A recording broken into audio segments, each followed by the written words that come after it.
Taxable amount आ जाएगी मेरे पास 71,000 की, और इस पे लगेगा IST payable at the rate of 40%।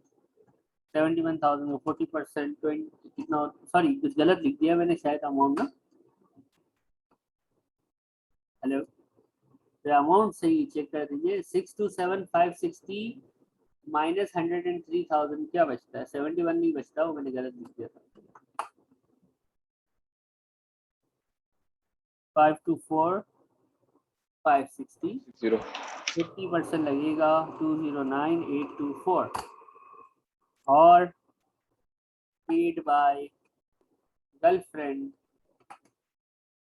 अगर ये वाइफ के नाम पे छोड़ के मरता ना तो ये वर्किंग ही नहीं होती डेथ स्टेट की, सिर्फ हम लिख देते एग्जेम्प्ट।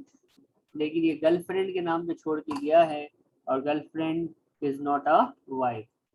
ड्यू डेट वही रहेगी जो डेथ IST की थी।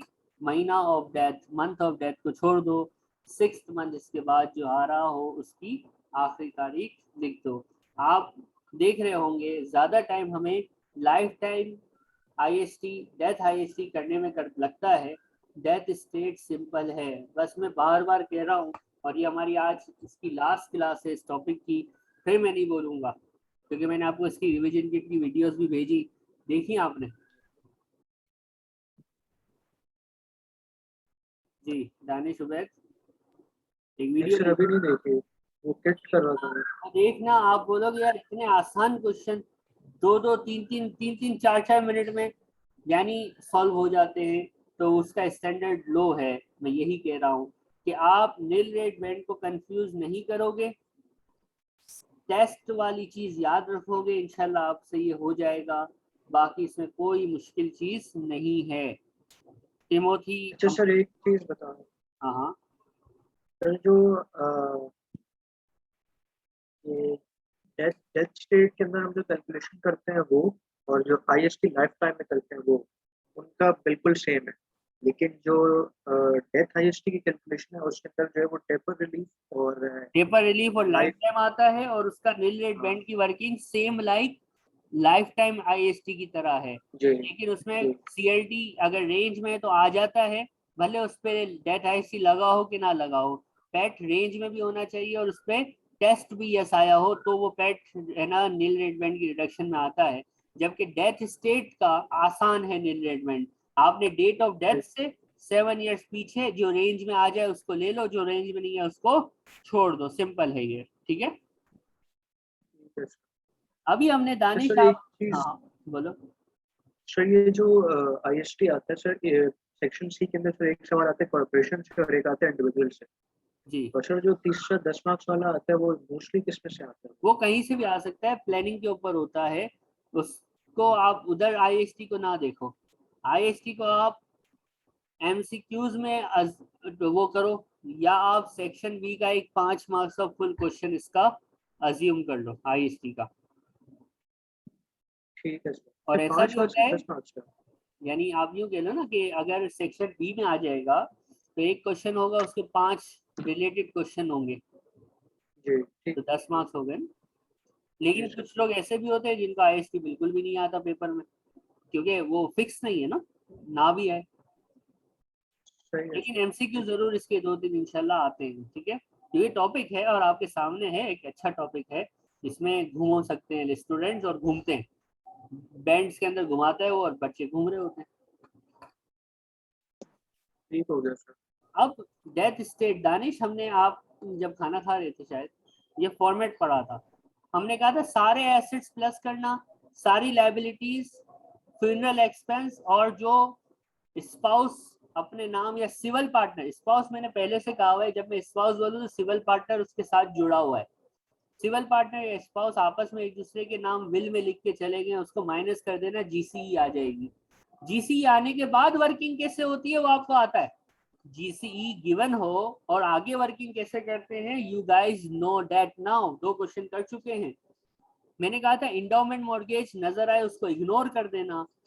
इंश्योरेंस, लाइफ इंश्योरेंस से पैसा मिले तो सिर्फ उसकी मार्केट वैल्यू नहीं, उस पॉलिसी की मार्केट वैल्यू नहीं, उस पॉलिसी से मिलने वाला कैश ले लेना। और पेंशन फंड में पड़ा हुआ फंड जो है वो स्कोप ऑफ आईएसटी में नहीं होता, इसलिए पेंशन फंड में अगर कोई पैसा पड़ा हुआ है तो वो इस फॉर्मेट में नहीं आएगा। ये 3 पॉइंट्स मैंने डिस्कस किए थे। फिर आप देखें यहाँ पे सबसे पहले लाइफ टाइम के साथ डील करना है, जीसीई की वैल्यू निकालनी है, फिर उसका बैंड, ये वो सब ये हमें पता है, हम इसको कर चुके हैं, नील रेड बैंड वगैरह ये कर चुके हैं, इसको भी छोड़ दो। ये क्वेश्चन टिमोथी तक हमें कोई कंफ्यूजन नहीं है। टिमोथी तक जितने भी क्वेश्चन हमने डेथ स्टेट पढ़ने के बाद किए उसके अंदर सिनेरियो ये था कि जीसीई गिवन थी, लेकिन पेपर में जीसीई गिवन हो ये जरूरी तो नहीं है, हो सकता है वो जीसीई भी आपसे निकलवाए। तो सारे एसेट्स को प्लस करना है, सारी लायबिलिटीज को माइनस करना है, फ्यूनरल एक्सपेंसेस को माइनस करना है, एग्जेम्प्ट लेगेसी यानी स्पाउस और सिविल पार्टनर एक दूसरे के नाम पे कोई चीज छोड़े उसको माइनस करना है, इंडोमेंट मॉर्गेज छोड़ देना है, पेंशन फंड छोड़ देना है, और लाइफ टाइम इंश्योरेंस से मिलने वाले कैश को लेना है, उसकी मार्केट वैल्यू को नहीं लेना। ये बस जनरलाइज्ड है। क्वेश्चन सामने है, जीसीई निकालेंगे, फिर टेस्ट आईएसटी पेबल तो उसी तरह होगा जिस तरह अभी हम सीखते हुए आए हैं। क्वेश्चन पढ़िए।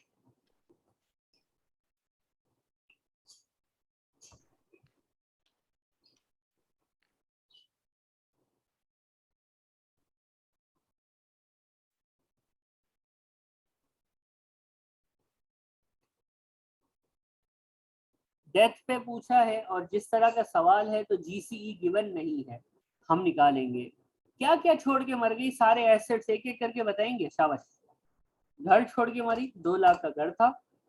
बोट छोड़ के मर गई, देखिए यही कहते हैं ना हम कि इंसान खाली हाथ आया था खाली हाथ जाएगा, कुछ नहीं साथ ले जाएगा। तो अपने पैसे को अच्छी जगह पे इन्वेस्ट कीजिए जो आपको मरने के बाद भी काम आए, वरना ये सब ऐसे ही रह जाएगा और आपकी जीसीई कोई और कैलकुलेट करेगा और आप दुनिया में नहीं होंगे। ये सारे एसेट्स मैंने लिख दिए हैं। गाड़ी है 15,000, ठीक है, सारे एसेट्स ले लो। मैं यही कहता था सारे एसेट्स ले लो, इंडोमेंट मॉर्गेज के अलावा कोई और मॉर्गेज है तो उसको माइनस भी कर देना, एसेट नेट ऑफ हो जाएंगे कि वो है कितने का और उसके ऊपर लोन कितना है। लेकिन इंडोमेंट मॉर्गेज इग्नोर करते हैं। 2 लाख, 2.5 लाख, 75,000, 1 लाख, ये हो गए मेरे एसेट्स। टोटल करना हो तो कर लो वरना जरूरी नहीं है। अब लेने हैं liabilities. At the date of death she owed, credit card से कर्जा, कितना क्रेडिट कार्ड पे चढ़ा हुआ था बेचारी के? 2000। डेबिट कार्ड, क्रेडिट कार्ड, कोई सा भी लोन हो, बस इंडोमेंट मॉर्गेज के अलावा कोई सा भी हो, सब लोन आ जाएंगे 2000। और क्या है, कोई टैक्स भी पेबल है ना, ये टैक्सेस देने का है, लायबिलिटी तो थी ना, इसके वजह से रिटर्न फाइल कर दिया होगा, पेमेंट करने जा रही थी, एक्सीडेंट हुआ, मर गई, तो गवर्नमेंट माफ नहीं करेगी, गवर्नमेंट तो अपना टैक्स लेगी 2000, 3000। फिर फ्यूनरल एक्सपेंसेस भी आते हैं, लेकिन क्या क्वेश्चन में कहीं फ्यूनरल एक्सपेंसेस गिवन है? No sir. ये जरा मुझे कैलकुलेट करके बताएंगे।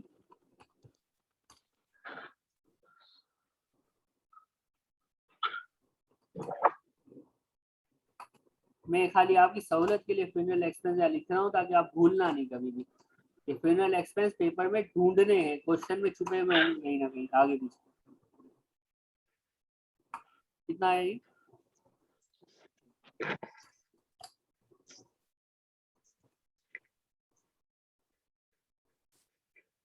ये बंदा है बंदी है बिंटू? ये नहीं समझ आ रहा।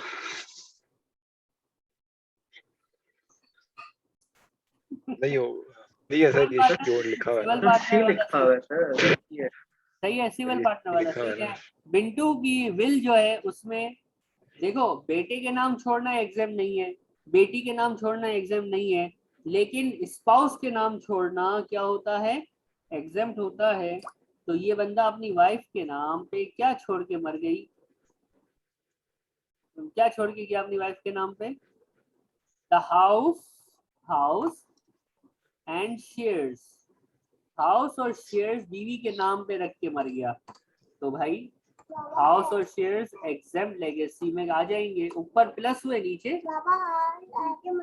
हाँ बताओ माइनस हो जाएंगे। हाउस था 2 लाख का और शेयर्स जो थे वो थे 1 लाख के, आई गेस, राइट। कोई वर्किंग नहीं होती, बस वैल्यूज पुट करनी होती हैं।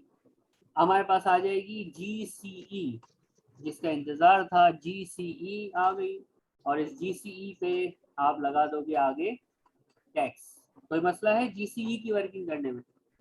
3-4 पॉइंट्स बोले हैं, उनको याद रख लो, इंशाल्लाह ये आसान रहेगा। टैक्स ईयर ऑफ डेथ, इसकी वर्किंग कर लेते हैं। ये डेथ स्टेट वाला है, तो nil rate band tax year of death 3,25,000 less GCA 7 years। ये डेथ स्टेट है इसलिए प्री डेथ वाला लेंगे। प्री डेथ मतलब मरा है 30 जून 2020, 7 years पीछे जाएंगे तो 30 जून क्या आ जाएगा, 2013 आ जाएगा। और क्वेश्चन में कुछ दिया हुआ है कि लाइफ टाइम में इसने बेटे को कुछ दिया था अगस्त में, अगस्त 13 में, क्या अगस्त 13 इस रेंज में आ रहा है? यस सर आ रहा है। यस सर आ रहा है, तो ये यहाँ पे हो जाएगा लेस कितना, 1.15। 1.15। दोबारा पढ़ो, 1.15 नहीं होगा, चलो ये तो मैं आपको सहूलत के लिए बता रहा हूँ, 1.15 नहीं होगा, कुछ और होगा, सोचिए यस सोचिए, सर मैं 1 मिनट कैलकुलेट करता हूँ। कुछ जहन चल रहा है? 109,000। 109,000 दानिश कहाँ से लेके आ गया भाई? सही आंसर है ये 109, लेकिन सर हाउ? एनुअल एग्जाम्पशन निकाल दी ना सर बिल्कुल सही। देखिएगा उबैद, ये है गिफ्ट की वैल्यू, ये GCA नहीं है क्या? ये GC, अरे यार, जी सर ग्रॉस चार्जेबल अमाउंट है ये? नहीं, ये तो नहीं। क्या है, ये है वैल्यू ट्रांसफर ऑफ वैल्यू। ये बहुत बड़ी गलती होती है बच्चों की, पूरा आने के बावजूद यहाँ पे एक बस भंड मारते हैं। भाई गिफ्ट की वैल्यू को सर ने हमेशा ट्रांसफर ऑफ वैल्यू बोला है, और बैंड कभी भी वैल्यू ऑफ ट्रांसफर से रिड्यूस जिंदगी में आज तक नहीं हुआ। बैंड रिड्यूस GCA से होता है, GCA से, और GCA चार्जेबल अमाउंट के बाद आती है। और GCA कैसे आती है? तो सबसे पहले होती है एनुअल एग्जाम्पशन, एक उस साल की और एक उससे पिछले साल की, 2 साल की एनुअल एग्जाम्पशन 3001, और इसके अलावा कोई भी नहीं है, तो मैं डायरेक्ट ईयर टैक्स वगैरह नहीं लिख रहा, ये रफ वर्किंग हो गई। ये हमारे पास आ गया CA, ये आया चार्जेबल अमाउंट, अभी भी GCA नहीं आया है। कितना आया CA? 109। अब ये पैट है, ये क्या है? बेटे को दिया था ना, यस सर पैटर्न पैट है, तो पैट के केस में CA और GCA क्या होती है? सेम। लेकिन अब एक बात बताऊं, याद रखना, अगर ये पेट नहीं होता, ये ट्रस्ट में दिया होता, तो हमें पूरा लाइफ टाइम की वर्किंग करके GCA निकालना पड़ जाता। और अगर एग्जामिनर और पागल हो जाता तो वो ये कहता कि ये ट्रस्ट में दिया है और इसका टैक्स बिंटो खुद पे कर रही है, तो फिर वही 25% और फिर GCA पे फार्मूला कि CA प्लस लाइफ टाइम का जितना टैक्स है वो ऐड करके GCA निकलता। लेकिन अगर ये MCQ में आता है तो इतना वो खेलेगा नहीं, लेकिन अगर वो खेलना चाहेगा तो फिर ये 5 मार्क्स का किसी भी सेक्शन का पार्ट बना के दे सकता है। लेकिन आप लोगों ने सही किया है, लेकिन माशाल्लाह, लेकिन पेपर में भी याद रखना है, भूलने का ठीक है सर नहीं है, ठीक है। सही सर। 2,16,000 माइनस हुए, क्या आंसर आया? एक उन्नीस सर, एक 119,000। 119 IHT payable on death state at the rate of 40%. How much?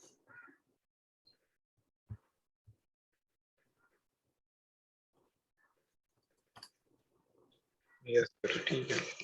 Paid by executors जिनके नाम पे ये ट्रांसफर हुए वो देंगे, और due date month of death को छोड़ दो, छठा महीना देख लो, जून को छोड़ो तो 6 मंथ जो आएगा वो दिसंबर होगा, और 2020 ये है डेथ आईएसटी का full fledge working. Any problems? No, sir. Well yes sir, ठीक है. बस मैं कॉपी करूँ. हाँ कॉपी करें कोई मसला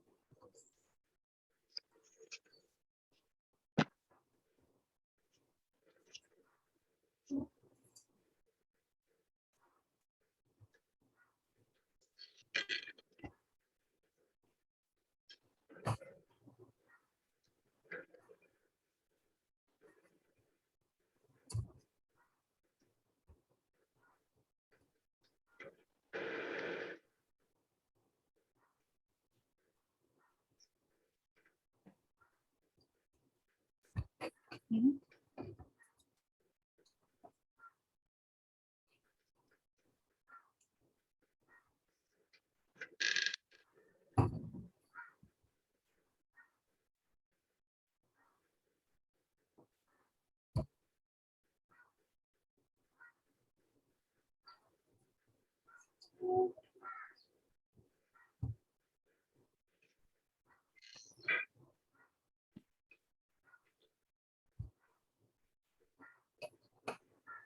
ठीक है सर, हो गया.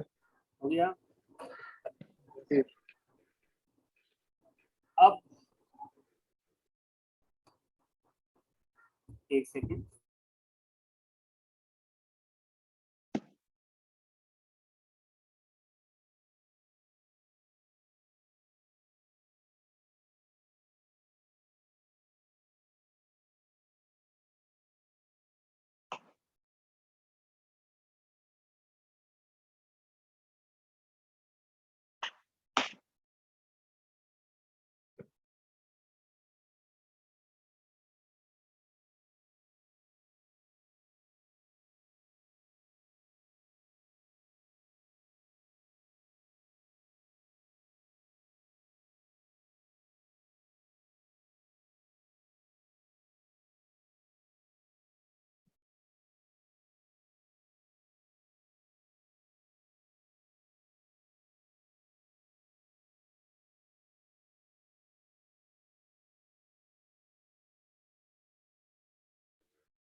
अब इसका एक और टॉपिक है एडिशनल नील रेट बैंड. एक नील रेट बैंड हमें नील रेट बैंड पता है, हमें किया हुआ है. वो नील रेट बैंड तो अपनी जगह रहता है. एक होता है residential nil rate band.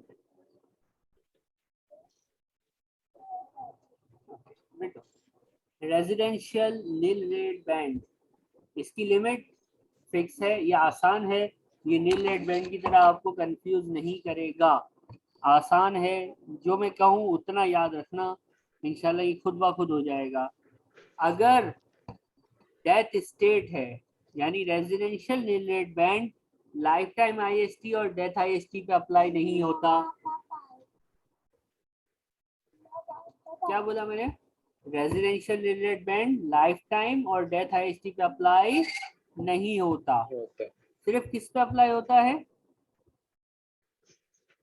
Death state पे अप्लाई होता है. किस पे अप्लाई होता है उबैद, दानिश? डेथ स्टेट पे सर. डेथ स्टेट पे अप्लाई होता है. सर रिपीट कर दे सर, मैं लिख लूँ एक बार. हाँ क्या कह रहे हो? सर मैं लिखना भूल गया सर, ये रिपीट कर दें। हाँ देखो, residential nil rate band lifetime IST और डेथ आईएसटी पे अप्लाई नहीं होता, सिर्फ डेथ स्टेट पे अप्लाई होता है। और उसी को मिलता है, और उसी को मिलता है जिसकी डेथ, जिसकी मौत 6 अप्रैल 2017 या इसके बाद हुई हो।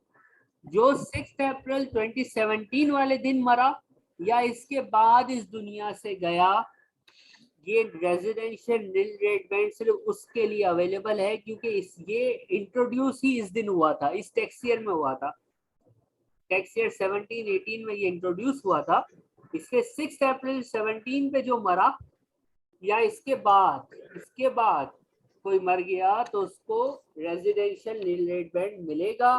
कब मिलेगा? डेथ स्टेट पे मिलेगा, लेकिन उसके लिए कंडीशन है कि वो अपना घर, कब मिलता है? वो अपना रेजिडेंशियल हाउस, अपना घर। देखो बैंड ये रिलीफ है ना, बैंड्स की वजह से हमारी जीसीई कम हो जाती है तो टैक्स रिड्यूस हो जाता है। अगर वो अपना घर अपने डायरेक्ट डिसेंड्स के नाम करके मर जाए, अगर वो अपना घर अपने डायरेक्ट डिसेंड्स के नाम करके मर जाए, तो उसको मिलेगा रेजिडेंशियल नील रेट बैंड। मरने की तारीख 6 अप्रैल 2017 या इसके ऑनवर्ड्स, इसके बाद की होनी चाहिए। और ये बैंड सिर्फ और सिर्फ डेथ स्टेट पे अप्लाई होता है। कंडीशन सारी मीट होनी चाहिए। डेथ स्टेट पे अप्लाई होगा, घर डायरेक्ट डिसेंड्स के नाम पे करके मरना चाहिए, और मौत की तारीख 6 अप्रैल 2017 हो या इसके बाद हो, तो ये अप्लाई होगा। इसकी लिमिट जो है वो क्या है? 175,000 इसकी लिमिट है। ये याद हो गया? Yes sir. डायरेक्ट डिसेंट का क्या मतलब है? डायरेक्ट डिसेंट आपके कोर्स में, अभी अब ATX पे नहीं पहुंचे, ATX में थोड़ी सी डेफिनेशन बढ़ती है। आपके कोर्स में डायरेक्ट डिसेंट बोलते हैं बच्चे या बच्चों के बच्चे, चिल्ड्रंस या ग्रैंड चिल्ड्रंस। घर होगा, बच्चों के नाम या उनके बच्चों के नाम छोड़ के मरेगा, 6 अप्रैल 17 या इसके बाद मरेगा, तो रेजिडेंशियल नील रेट बैंड 1,75,000 का अवेलेबल हो जाएगा। Any problems? No sir.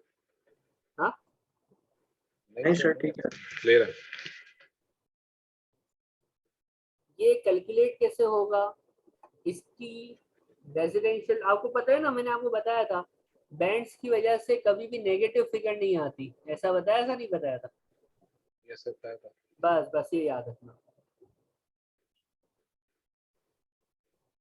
और प्रॉपर्टी पे अगर कोई मॉर्गेज है तो हम नेट ऑफ करते हैं, हमें पता है। और इंडोमेंट मॉर्गेज हो तो हम उसको इग्नोर कर देते हैं, ये भी हमें पता है। क्वेश्चन आपके सामने है, दो बंदे हैं, एक है अल्बर्ट और एक है अरोहा। पहले हम अल्बर्ट को सॉल्व करेंगे, बाद में हम अरोहा को देखेंगे। ठीक है, दोनों की डेट ऑफ डेथ देखना 10 अप्रैल 2020, और ये देखो 6 अप्रैल 17 के बाद मर गए दोनों। Yes sir. तो इन पे शायद हो। Following individuals living their entire state किसके नाम पे छोड़ के मर गए? बच्चों के नाम, यानी डायरेक्ट डिसेंड्स के नाम। दो कंडीशन मीट हो गई। अब घर है कि नहीं है ये देखना है। Gross chargeable value of state ये था जिसमें घर भी था। टोटल अल्बर्ट के पास जो प्रॉपर्टी थी वो कितनी थी?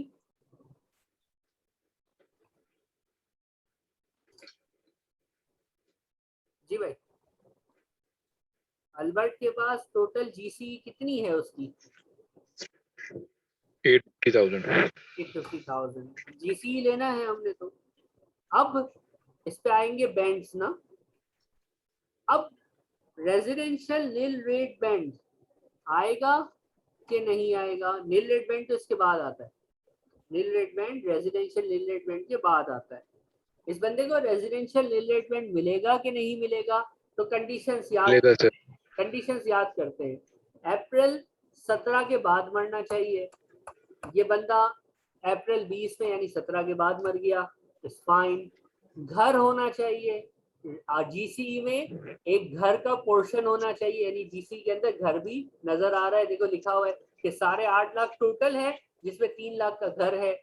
तीसरी कंडीशन, बच्चों के नाम डायरेक्ट डिसेंड या ग्रैंड चिल्ड्रंस के नाम छोड़ के मरना चाहिए, तो ये डायरेक्ट बच्चों के नाम छोड़ के गया है, रेजिडेंशियल नील रेट बैंड आ जाएगा। इसकी होगी वर्किंग, इसकी वर्किंग आसान है। क्या फार्मूला है इसका, देखिए ये फार्मूला है इसका, ये नजर आ रहा है। यहाँ पे मैं इसको पेस्ट कर देता हूँ ताकि आपको आसानी रहे।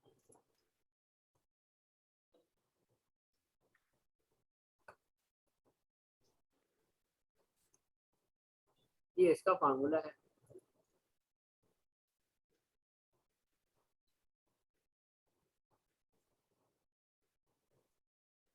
$175 या value of residence. Value of residence कितनी है, अल्बर्ट अंकल की वैल्यू ऑफ रेजिडेंस 3 लाख की है ना। इन दोनों में से 175 लोअर है कि 3 लाख लोअर है, तो हमने लोअर ऑफ लेना है। 175 जो है वो लोअर अमाउंट है, तो हमने 175 को सिलेक्ट किया। इधर हमने रेजिडेंशियल नील रेट बैंड 175 का माइनस कर दिया।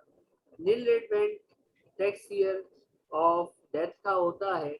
सवाल में कोई लाइफ टाइम ट्रांसफर्स नहीं है, कोई लाइफ टाइम ट्रांसफर्स नहीं है, तो 325 जो पूरा है वो आ गया। हमारे पास टैक्सेबल अमाउंट आ जाएगी 350। टैक्सेबल अमाउंट पे IST payable on death state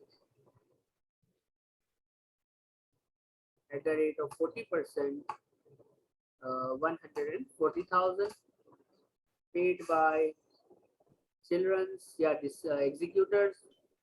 due date, जिस महीने मरा है उसको छोड़ के छठा महीना, तो अप्रैल छोड़ दिया, मई जून जुलाई अगस्त सितंबर अक्टूबर, 31 अक्टूबर 2020।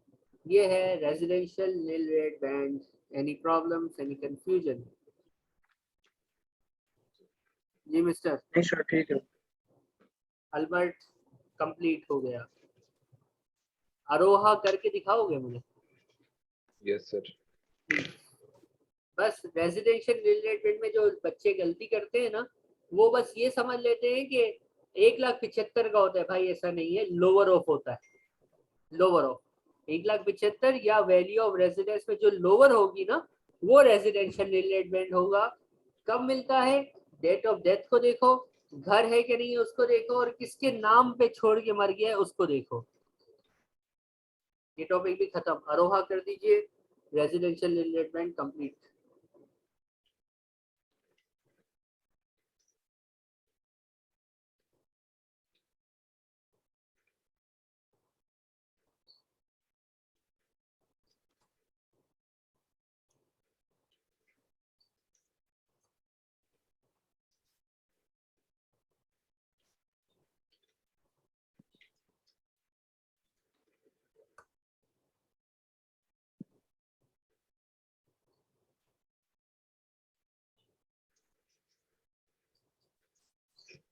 सर 18,000 आंसर है। कितना? 18,000। Best, you are right.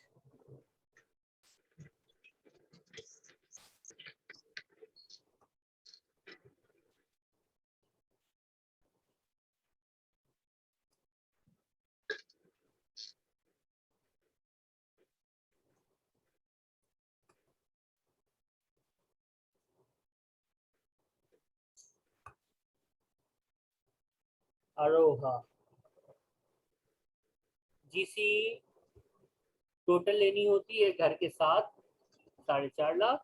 Residential related band की वर्किंग होगी, हमारे पास गिवन है 1,75,000 और वैल्यू ऑफ रेजिडेंस, इसकी वैल्यू ऑफ रेजिडेंस इज 80,000। हमें रूल के हिसाब से इन दोनों का क्या लेना है, लोअर ऑफ। तो रेजिडेंशियल रिलेटेड बैंड जो है वो 1,75,000 नहीं आएगा मिस अरोहा के लिए, कितना आएगा? 80,000 आएगा. लोअर ऑफ आएगा तो lower of is 80,000. Yes sir. तो 80 कर दिया मैंने. कोई लाइफ टाइम ट्रांसफर्स है नहीं, तो यही जो है वो 3,25,000 ये हमारा रहेगा. क्या NRV NRB nil rate band क्या आंसर आ जाएगा? टैक्सेबल अमाउंट क्या आ जाएगी? 45,000. 45,000. Yes. और 40% टैक्स आ जाएगा इसका. 18,000 आपने बताया था. और बच्चे देंगे और डेट आपको मैंने लिख दी. ये रेजिडेंशियल नील रेट बैंड है. Any problems? फिर शेयर बस सॉल्व करो एक मिनट. हाँ हाँ बस इनहेरिटेंस टैक्स खत्म सर. जी. बस एक आखिरी चीज, यानी ये छोटे छोटे टुकड़े हैं जो कि आपने किट अकल में ना वो दिखाई थी ना. Yes sir. तो अब अगर सिर्फ किट करके कोई बंदा पेपर में चला जाए तो उस बेचारे का क्या होगा? सत्यानाश. यही मसला है. मैं हमेशा से कहता हूँ, ये सिर्फ F6 के लिए नहीं कह रहा मैं. आप माशाल्लाह भी F7 देंगे, F9 देंगे. मैं कैलकुलेशन से पेपर की बात करता हूँ. किट इंपॉर्टेंट टॉपिक्स, किट कुछ मुश्किल क्वेश्चंस को लेके बनाई जाती है.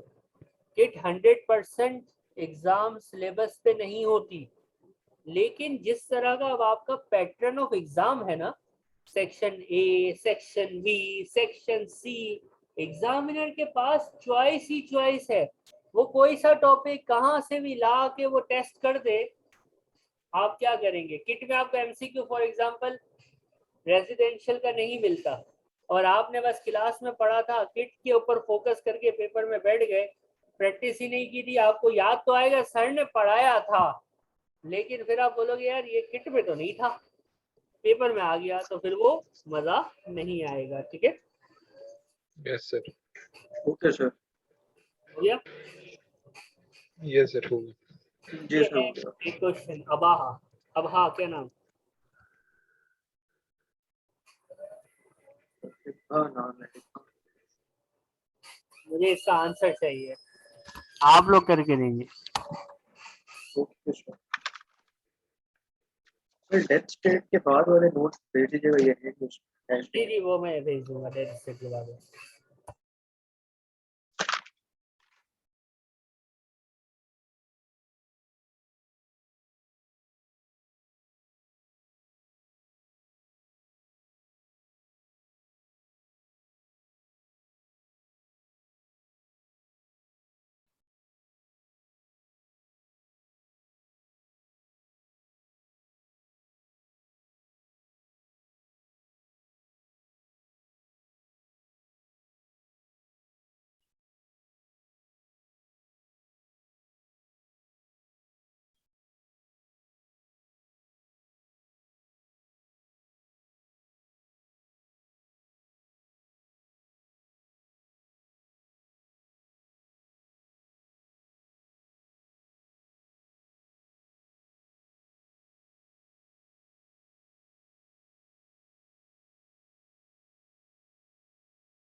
सर इसमें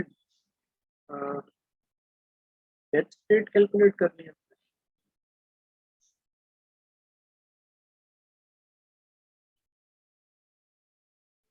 सर मेरे ख्याल में चले गए. क्या कैलकुलेट करनी है यार? जी. हाँ ये वही जो डेथ की IH की है वो कैलकुलेट करनी है. Death की. वही है ना. हाँ.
जी भाई अबाहा, एनी प्रॉब्लम्स?